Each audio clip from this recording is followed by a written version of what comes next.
Greetings and welcome to my channel. This is Sorcerer Tal. You can also find me on Facebook in the Sorcerer's Guild. Today, on Sorcerer's Shadow Volume 1, we are going to be discussing the essay entitled On Lucid Dreaming and Astral Projection, a collaborative work by Amber Herman and Garland Headley. Okay, now as always, I will leave access to this essay in the description portion of this video. Okay, so the essay discusses a few methods on how to achieve a lucid dream, and then it also has a bit on the process of how to astral project. Since I am not the author of this particular piece, I cannot speak directly as to the author's meanings. So rather than trying to explain what they mean, I will simply elaborate on these techniques. Okay, so before we get into that, let's talk a little bit about the difference between a lucid dream and astral projecting. With a lucid dream, of course, you are starting in a dream, and then the idea is to realize that you are dreaming and take over the dream. There are a few states of lucid dreaming. There's not just one type of lucid dream. Most importantly, with a lucid dream, you realize that you are dreaming. Typically, once you realize that you are dreaming, you are at least able to take control of your behavior. Once you have gotten good at astral or lucid dreaming, you often learn to control the environment, to choose powers, to be able to fly, change into an animal, whatever it is. You begin to learn to control and manipulate your dream world. And then above that, we have the dreams where one is actually leaving the mind, where one is going beyond the dream world inside one's head and out into the larger astral plane. At that point, we begin to blur the difference between lucid dreaming and astral projection. It's kind of going to the same place, but from a different perspective. Okay, so what's the difference between that and astral projection then? In astral projection, you are starting out typically in meditation and intentionally leaving the body. Often when we talk about this, we are thinking about entering into the energetic version of the material plane. So rather than going off to Valhalla or wherever, we are talking about leaving one's body and traversing the energetic version of your own room. This is the idea most people often think of with astral projection. Now, it's totally possible to astral project and go to Valhalla. In fact, that's quite easier. And that's, well, not Valhalla in particular, perhaps, but to go to astral or dream realms with the astral projection. In fact, I recommend that as the first step, rather than trying to immediately go to the energetic equivalent of the physical realm, as the essay, as the process suggests. That one is on going to the energetic, energetic version of the material plane. Okay, so anyways, let's continue on here then with lucid dreaming techniques. The types that are discussed in this essay is the dream journal. This is a very popular technique. What one does is record your dreams, and the more you get used to the idea of what your dreams are like, paying attention to your dreams, this not only helps one realize one is in a dream, but also helps one to recall the dream. I mean, how do you know you've never had a lucid dream before? Maybe you think you haven't, but all them nights that you don't remember your dreams? Maybe you had a lucid dream. So, dream recall is important as well. And that's where these dream journals come in. Most people, the more often they write, the more they pay attention to their dreams, the more they begin to recall. And the second method that is discussed in the essay is reality checks. And these go hand in hand. Because once you get used to your dream journal and used to the idea of what your dreams are like, well, these reality checks become more apparent. A lot of people report things like their phone will bend in their dreams when they try to push the buttons. Well, if you go to type on your phone and it bends, hey, you're dreaming. Reality checks. Okay, so let's talk a little bit more about this idea of lucid dreaming. One of my preferred techniques is a dream tattoo. In this case, we've already talked about the personal sigil, so let's talk about using the personal sigil as a dream tattoo. You take your personal sigil and you imagine placing it on inside of your non-dominant wrist. You don't draw it in pen. Yeah? You do this with your finger. You charge your finger and visualize the image on your wrist. Then, throughout the day, look at your wrist.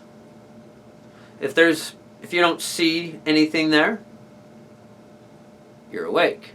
But, and especially if you keep checking to reinforce this idea of it being there if you are asleep, the more consistent you are with this, the quicker better it'll work. But you get in the habit of checking, look down at your wrist, and the first time you see your sigil on your wrist, well, you know you're dreaming. You're not looking at your physical form, you're looking at your astral form where you put the image of your personal sigil. And that will invoke one into dreams, or into a lucid dream state. Another method that is quite popular and has seen scientific research behind it is the idea of setting an alarm to wake oneself up about an hour or so before you actually need to wake up.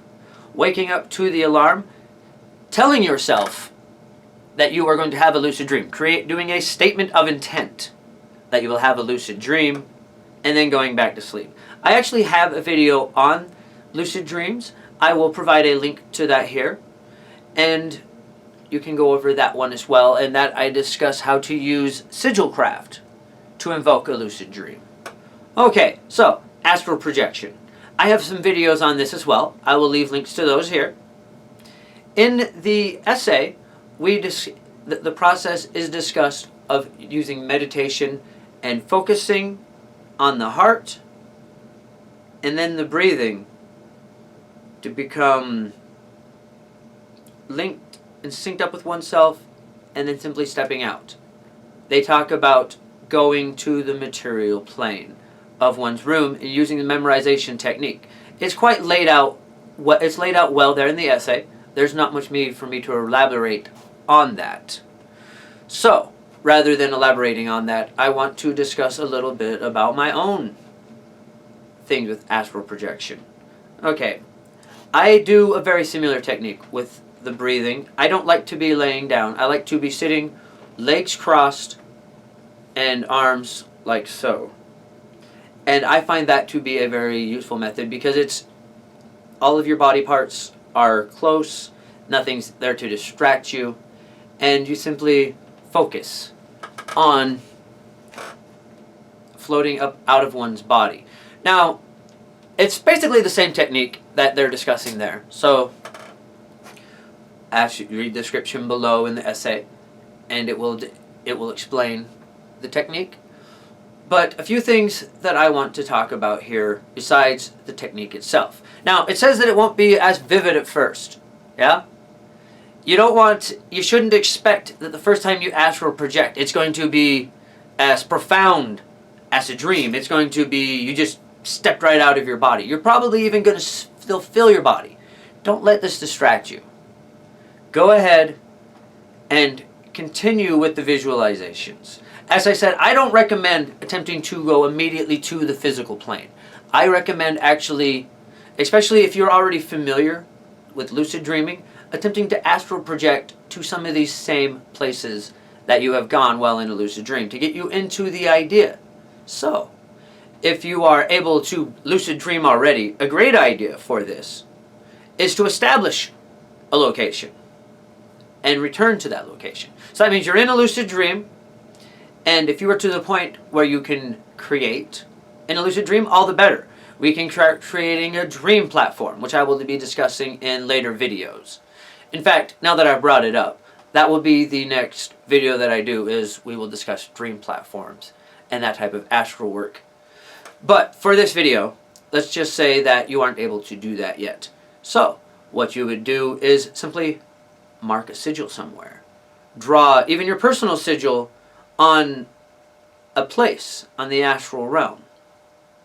And then, once you have marked that place, which of course requires dream recall, write it down in your dream journal.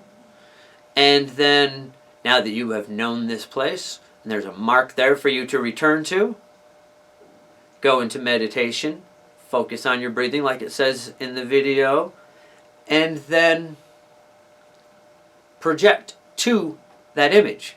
Use that sigil as the link for you to go to, and envision yourself traveling to that location so that you can astral project to where you lucid dream. Now, as I said, don't expect this to be as vivid. The intensity of this comes over time. Just because it feels like maybe it's a daydream that you just don't control all aspects of, keep going. Don't allow doubt to stop you. Okay, now, one other thing that I want to talk about before we move on from this subject for today is the idea of smoothing out one's astral form. I have a video on this as well. I believe I have enough room to put a link to that one as well.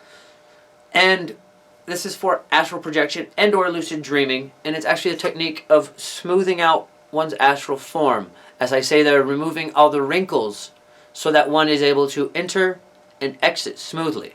Not only does this help with the actual exiting of the body, but it helps as well with syncing back up.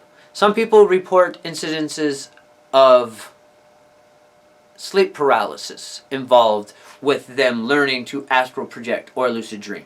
If you will smooth out your aura, by charging your hands and simply imagining that you are smoothing out your form and removing any wrinkles that are snagging your form and your body together, anywhere where it could essentially, well, like I keep saying, snag.